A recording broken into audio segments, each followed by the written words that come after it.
আসসালামু আলাইকুম। ধরেন এই জাহাজে 10 জন নাবিক। এই 10 জন নাবিকে 10 জন ফ্যামিলি আছে। এই 10 জন ফ্যামিলি তাদের মুখের দিকে চেয়ে থাকে।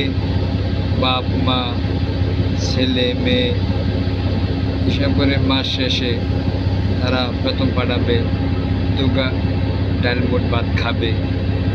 কিন্তু কিছু কিছু জাহাজের কোম্পানি আছে 3 মাস 4 মাস বেতন আটকে রাখে। তাদের কাছে বেতন চাইতে গেলে তারা বলে এই ট্রিপে ঘুরে আসো, কিন্তু তারা হাজার হাজার কোটি টাকা ইনকাম করে গাড়ি বাড়ি রাজপ্রাসাদ বানাবে।